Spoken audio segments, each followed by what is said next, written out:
Welcome to our channel. Today we how to recover inventory issues with Alibaba step by step clearly.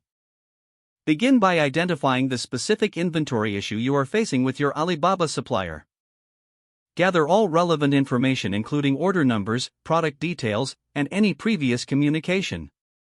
Log into your Alibaba account and navigate to the messages section to find your supplier's contact.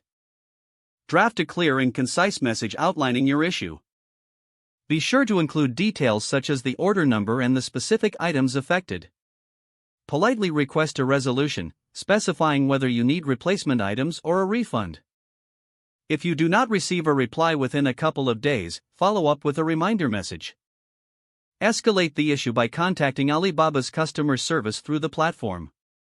Provide them with a detailed explanation of your problem along with any evidence like screenshots or order confirmations. Be patient while waiting for their response, as it may take some time to investigate. Once you receive a reply from Alibaba or your supplier, evaluate their proposed solution.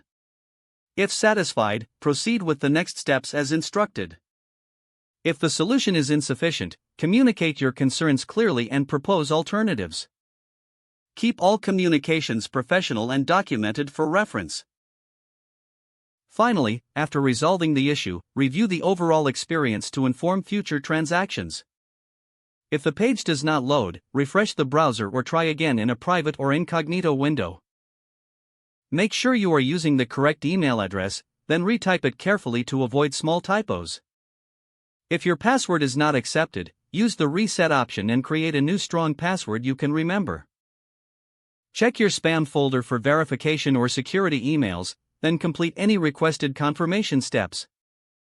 Enable two-factor authentication if available to improve account security and reduce unauthorized access risk.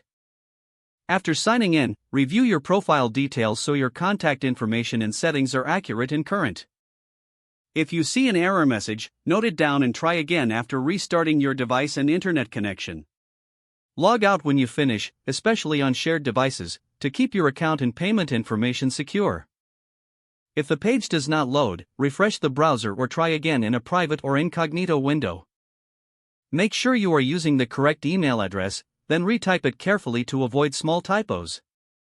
If your password is not accepted, use the reset option and create a new strong password you can remember. Check your spam folder for verification or security emails, then complete any requested confirmation steps. Enable two-factor authentication if available to improve account security and reduce unauthorized access risk. Don't forget to like this video and subscribe to our channel for more step-by-step tech guides.